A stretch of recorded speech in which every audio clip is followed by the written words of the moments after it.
जरा सोचिए, एक ऐसा देश जहां करोड़ों लोग एक साथ मिलकर अपनी सरकार चुनते हैं। ये सिर्फ एक चुनाव नहीं है, बल्कि दुनिया में लोकतंत्र का सबसे बड़ा उत्सव है। और इस पूरे उत्सव को जो संस्था मुमकिन बनाती है, वो है भारत का चुनाव आयोग, यानी इलेक्शन कमीशन ऑफ इंडिया। तो चलिए, आज हम इसी की कहानी को करीब से जानते हैं। लोकतंत्र ने भारत को उसकी पहचान दी है। ये सिर्फ एक लाइन नहीं है, ये भारत की आत्मा का सार है। सोचिए, एक ऐसा देश जहां इतनी भाषाएं हैं, इतने धर्म हैं, इतनी विविधता है, फिर भी सब लोकतंत्र के एक ही धागे से कितनी मजबूती से बंधे हुए हैं। और इस पहचान को, इस लोकतंत्र को बचाने की जिम्मेदारी एक ऐसी संस्था पर है जो पर्दे के पीछे रहकर बिल्कुल चुपचाप हमारे लोकतंत्र की नींव को हर पल मजबूत करती रहती है। तो चलिए शुरू करते हैं इस गुमनाम हीरो की कहानी, जिसने भारत के लोकतंत्र को वो आकार दिया है जैसा हम उसे आज जानते हैं। तो आखिर ये ईसीआई है क्या? इसको आप ऐसे समझिए, ये लोकतंत्र का एक ऐसा रेफरी है जिसे पावर किसी सरकार से नहीं, बल्कि सीधे भारत के संविधान से मिलती है। 25 जनवरी 1950 को आर्टिकल 324 के तहत इसे एक ही सबसे जरूरी काम सौंपा गया: भारत में निष्पक्ष चुनाव कराना, बिना किसी सरकारी दबाव या दखल अंदाजी के। और जरा इसके काम का स्केल देखिए, 15 आम चुनाव, 300 से भी ज्यादा राज्य चुनाव और 13 राष्ट्रपति चुनाव। पिछले 60-70 सालों से ईसीआई ने इतनी बड़ी जिम्मेदारी को बहुत ही अच्छे से निभाया है, और वो भी बिल्कुल बेदाग तरीके से। लेकिन जैसा कहते हैं, शुरुआत हमेशा आसान नहीं होती। अब बात करते हैं ईसीआई की पहली और शायद सबसे बड़ी चुनौती की, भारत का पहला आम चुनाव। एक ऐसा काम जो उस वक्त पूरी दुनिया को नामुमकिन सा लग रहा था। साल था 1952। देश नया नया आजाद हुआ था, और सामने चुनौती क्या थी? 17 करोड़ 60 लाख वोटर्स। जी हाँ, 1760 मिलियन लोग। ये नंबर आज भी बहुत बड़ा लगता है। सोचिए, उस समय तो ये कितना बड़ा रहा होगा। पर असली मुश्किल तो कुछ और ही थी। इन करोड़ों लोगों में से 85% लोग पढ़ना लिखना नहीं जानते थे। अब सवाल ये था कि उन्हें कैसे समझाया जाए कि वोट क्या है, या कि उनके एक निशान से देश का भविष्य कैसे तय हो सकता है। और इन सब लोगों तक पहुंचने के लिए देश के कोने कोने में, पहाड़ों से लेकर रेगिस्तान तक, 2,20,000 पोलिंग बूथ बनाने थे।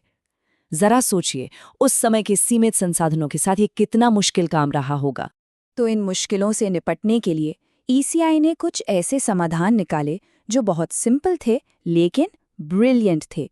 जैसे हर पार्टी के लिए एक चुनाव चिन्ह, ताकि जो पढ़ नहीं सकते वो भी आसानी से अपने उम्मीदवार को पहचान ले।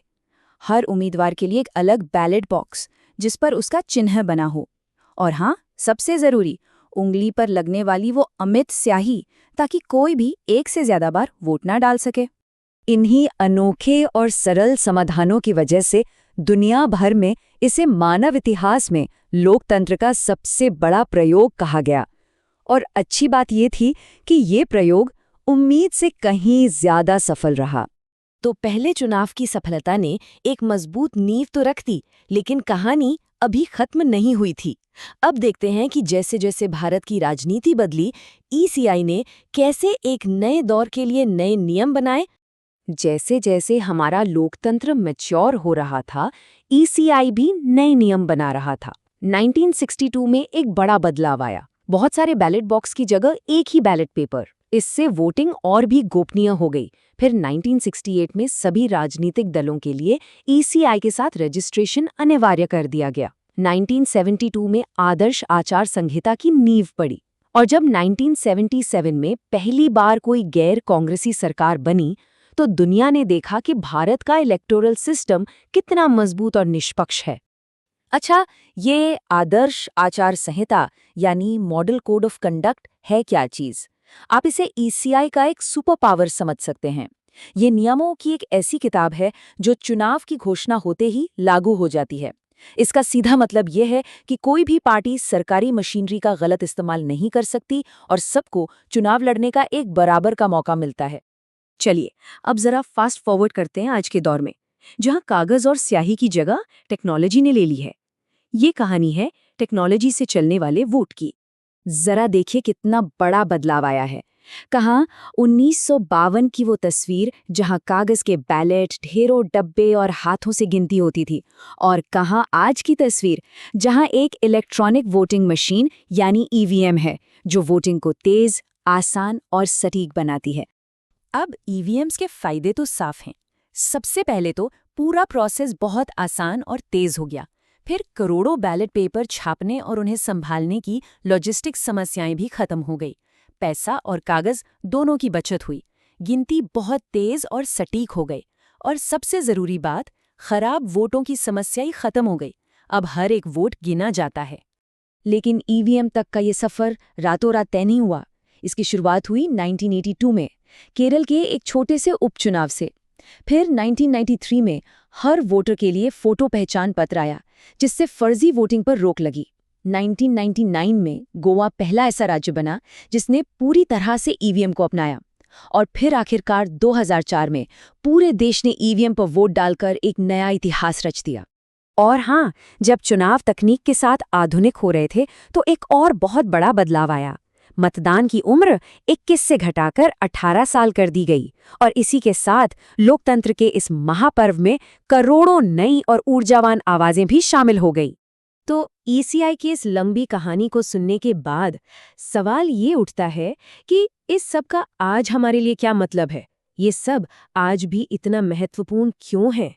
इतने सारे बदलावों और विकास के बाद आखिर एक वोट की असली ताकत क्या है? ये है क्या चीज? ये सिर्फ एक बटन दबाना नहीं है।